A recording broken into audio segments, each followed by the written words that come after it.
and deeper relaxed. Is this a good time to ask questions? Yes. I was wondering, what can a person do when they're in a relationship with someone of a lower vibration, say their partner, and how can a person best live a life with a partner that's of a lower vibration or grumpy?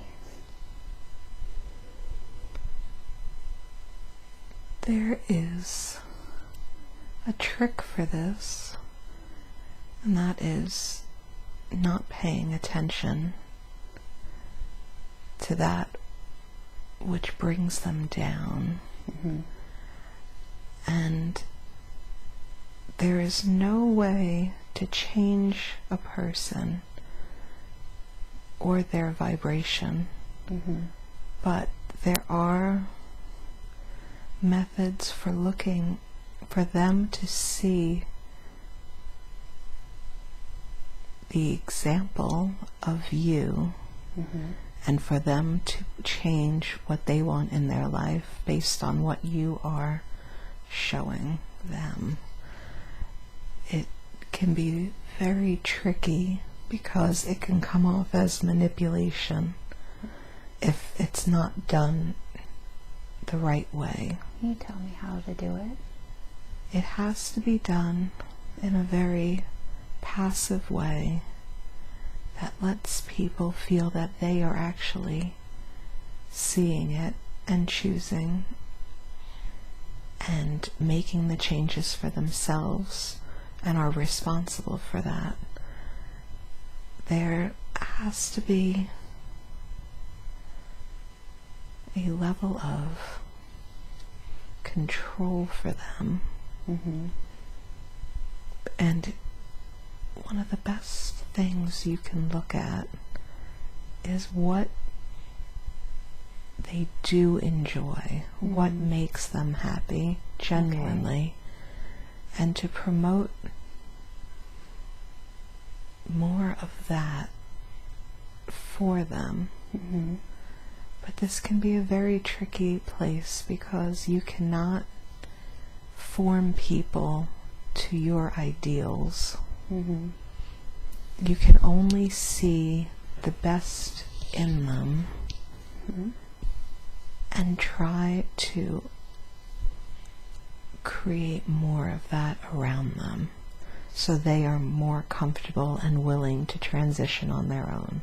So how do you promote what they like if they're in a bad mood, say?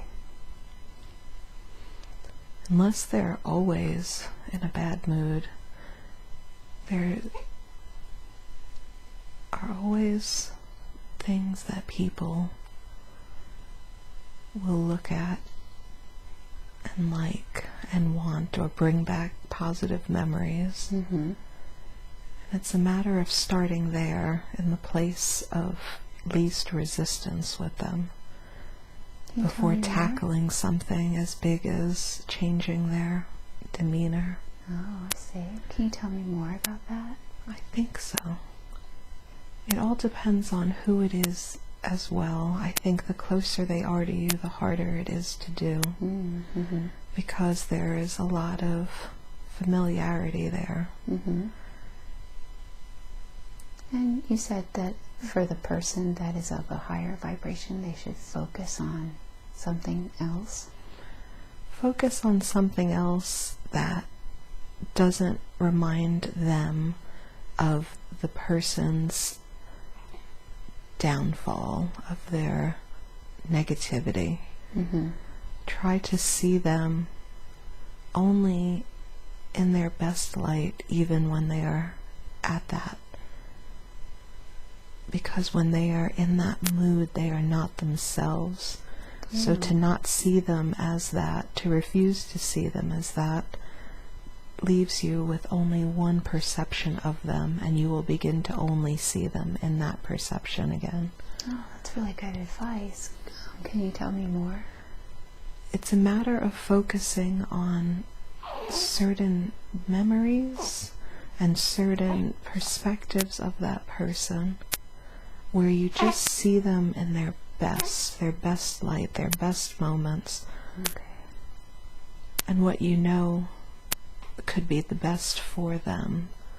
But this going in that direction and to future best can be tricky because your future best and their future best may not match up. Can you tell me more about that? But your past best will match up. Okay. Can you tell me more about that? Yes. In the future best, the future relationships, that is ideally what everyone would be looking to create because we're already in the present. These relationships are going to be balanced by what you want in a relationship and what they want in a relationship. And this is very open to interpretation because you will see things very differently, and there will be, it just seems like one side, you can't make someone's future for them.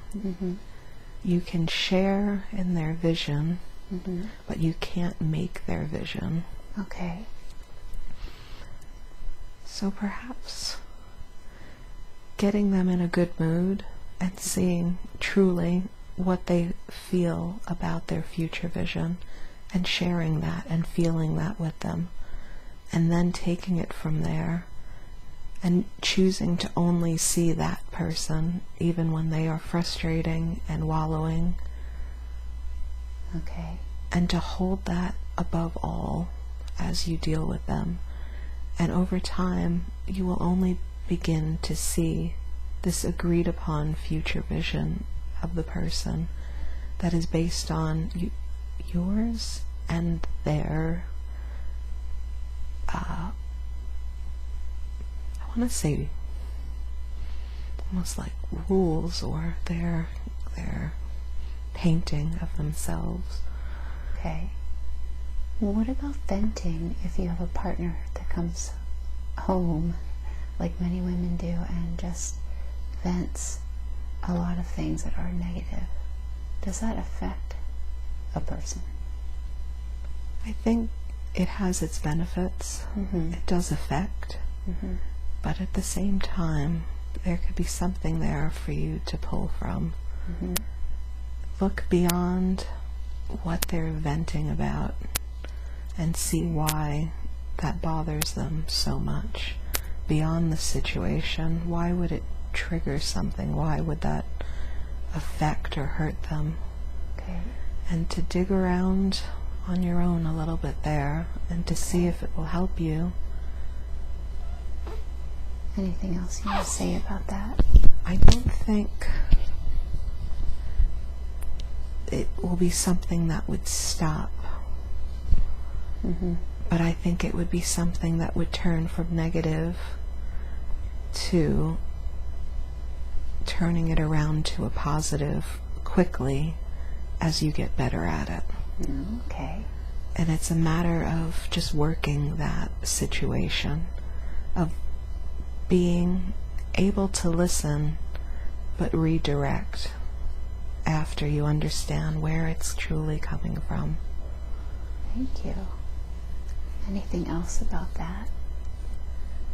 I think it's a very tricky situation, and most people would not want to deal with it, but there is a lot that can be done if you choose to. What's the best way for a person to raise their vibration? It's to see that which you want in your life and know that you can bring it to yourself. Oh, I see. Okay. Anything else they can do? It all comes down to your level of self-belief and your confidence. It does. For both ends. In knowing. Because the venting is usually a result of some kind of self-awareness of something that might be missing or inadequate. Oh. And to overcome that will take some time, but I think that it is possible. Okay. So in order to raise a person's vibration, it's a good idea to focus on what they want and to know they will get it. And to really break down, in many ways, the reason for why it is consistently a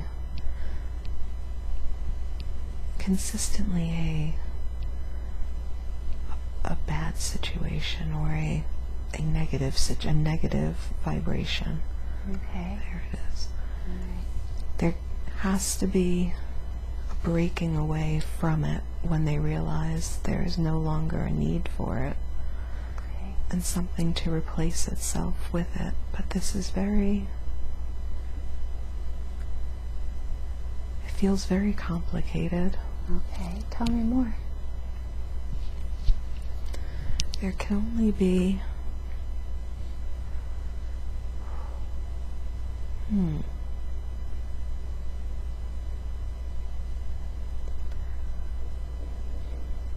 there can be success in this, but it has to be done delicately. And I keep getting this impression that it just has to be, you have to see that person in their future self the way they see themselves. You have to help them find a positive future self. Oh, okay. And you have to consistently hold that around them. Oh. Not hold them to it or remind them, but to see them as that person, and to begin to treat them as that person, like effectively being the first of the many dominoes to fall into place that turns them into this next phase of themselves. That's really good advice. It's the best way that you can help, and it's the only way that you can help. Okay, thank you. There is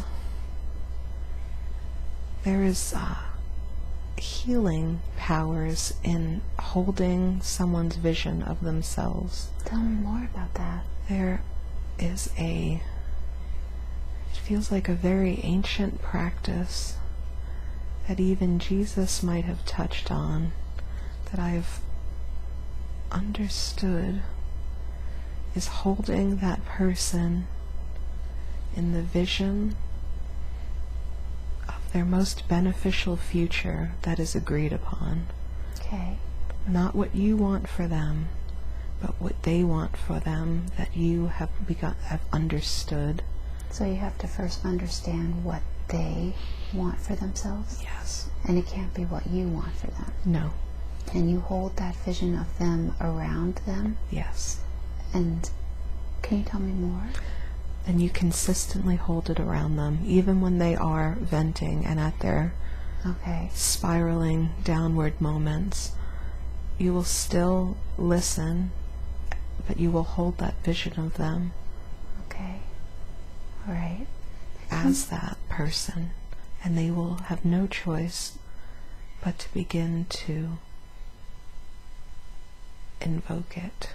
They will have no choice but to begin to evoke it? Yes, it will just begin to come out and to show itself around them. Okay. Because they are being, it's not tricked, but tricked out of their negativity in many ways. And you said that Jesus was teaching this? It was something that was taught to him. By who? It feels like a druid practice, something from what would have been ancient England at the time. Can you tell me if there were more practices associated with this? I think that was part of it, but there were many more. I think that was where a lot of his healing of the sick would come through, because they could not see themselves as healthy But he could convince them to see themselves as healthy by holding this image of their health if they were open to this. So they had to be in agreement to it first? I think when dealing with the very sick, he was trained on a level of being able to recognize it and mentally work this a bit more. Can you tell me more? It feels like there was a bit more of a telepathic communication that he could use for that, for healing very sick people who were convinced they were dying. It didn't work with everyone, because some are just set and that is the way that their life will end. But for others, it is a matter of telling themselves a story and convincing themselves that that is their future self is sick or dying. But to continuously see this person in a different light and to see them only as their best self that is full of life and health was the highest image he would hold while meditating on them. Do you have to do this? Do you have to meditate or be telepathic with your intentions? It's something that would come after many years of practice, but I don't think it takes a very long time to meditate on them to begin the concept, to begin the practice. So could you do this with anybody that is sick?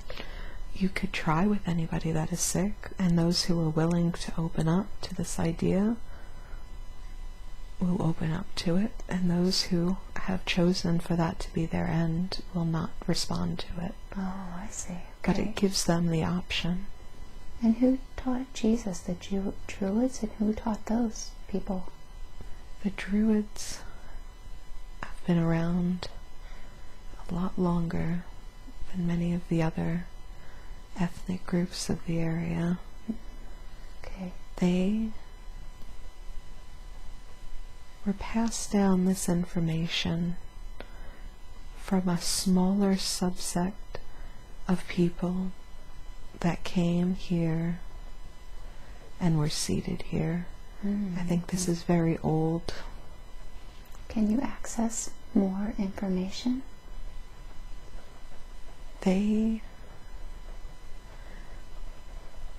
When I look at them, there seems to be a lot of light, like a lot of white light around the whole grouping, but Do you get a sense of why? it just seems very pristine, very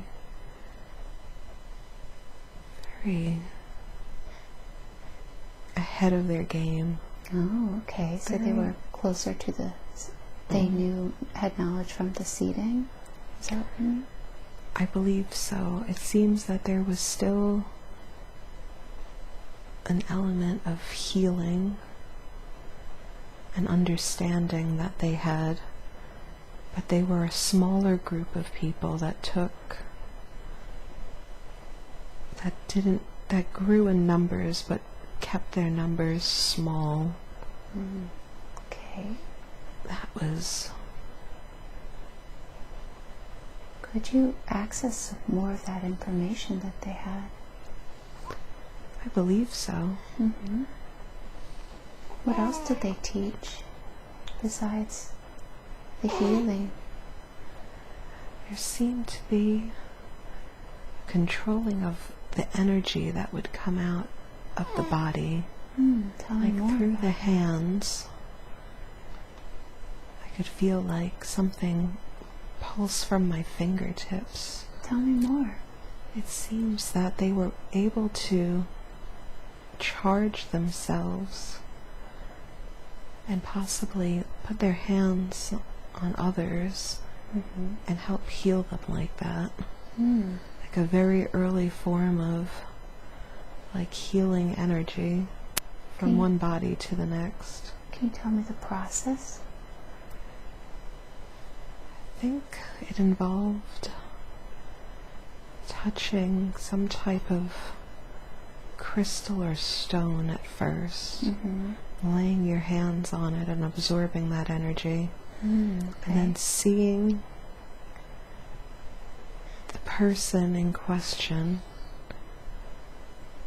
in their best possible light, their best possible self, and only seeing them like that. And then placing your hand, I think just your right hand,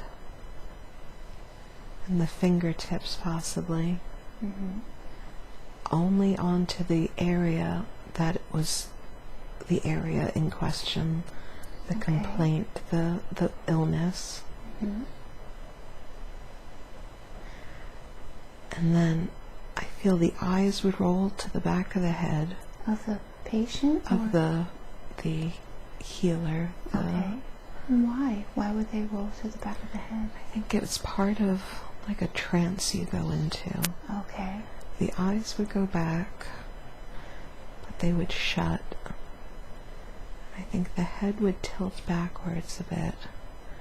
And the feeling would be that displaced, encapsulated feeling in the brain, where your hair just kind of sticks up on its ends a little bit, and you're very hypersensitive to everything around you. And then it would be